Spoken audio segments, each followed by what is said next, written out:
Hello everyone, welcome back to another video. My name is Ali and let's talk about finance. Today I'm going to be talking about how much money you actually need to retire if you're 50 years old and you're looking to retire at the age of 65 and you want the equivalent of about $60,000 a year in retirement. Remember, this is for informational purposes only. The amount that you need to retire is going to be slightly different. So for this specific situation, again, we're gonna assume that you're 50 years old, you wanna retire at the age of 65, you want the equivalent of about $60,000 a year, and that you already currently have about $250,000 saved for retirement. There's a couple assumptions that we've made. So one is we're assuming that inflation is gonna be at 2.5%. So this is right in between the 2 to 3% rate that the Bank of Canada has as their target for inflation on an annual basis. So we went right dead smack in the middle at 2.5%. We're also assuming that the $60,000 that you need is before taxes. We're not assuming any sort of taxation with regards to this. Everybody's tax situation is going to be different. So I decided not to include any sort of taxation. Another thing that we assumed is that you're going to be receiving the maximum old age security and the average Canada pension plan when you go to retire at the age of 65. Now, to put it into perspective, $60,000 a year in 15 years when you go to retire is going to be about $86,897.89 per year. And when you take into account the amount of money that you need, when you take into account the payments that you're receiving for Canada Pension Plan as well as the old age security, that means that the money that you have to come up with in retirement is going to be $60,335.99, which will come from your retirement savings.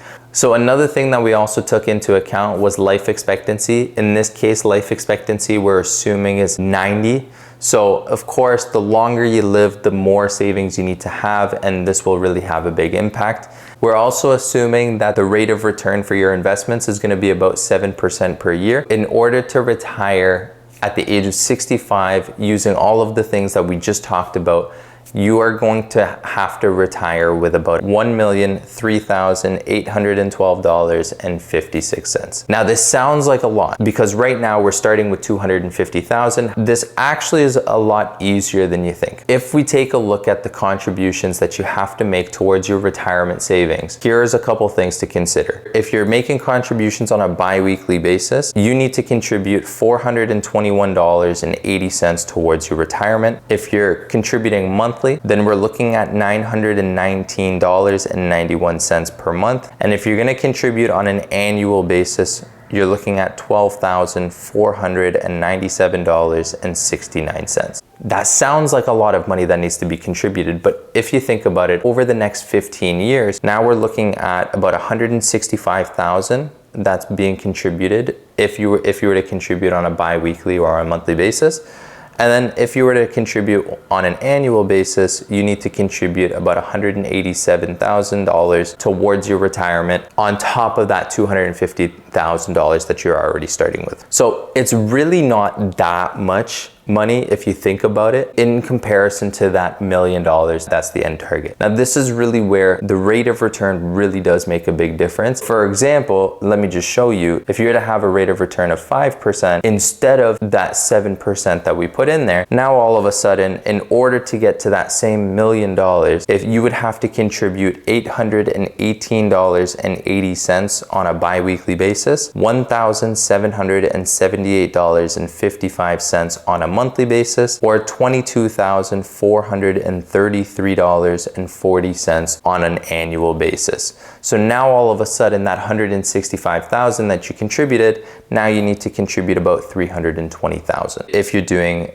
bi-weekly or monthly contributions. If you were to do annual contributions, now the total contributions that you need to make now is about $336,000 towards your retirement. Of course, taking a look at this, the only thing we did here was reduce the rate of return from 7% down to 5%, and you can see how big of a difference that makes. You really need to think about what it is that you're doing for your investments. It's okay to take on a little bit more risk, especially when you still have 15 years. The things that can happen in the market in in 15 years are inevitable. However, usually that 15-year time period is long enough for you to recover if there's any sort of market downturns along the way. So by taking on a little bit more risk and getting yourself to that 7% rate of return, now all of a sudden you don't have to put in as much and you can really get to that $1 million a lot faster. Here's another few things to keep in mind with this. This is assuming that you want to fund your entire retirement with the money that you have in your retirement savings. At the end of the day, there are a lot of people that end up working part-time or starting a business in retirement to help fund their retirement. So if you know that this is something that you want to do, then you won't need that $1 million.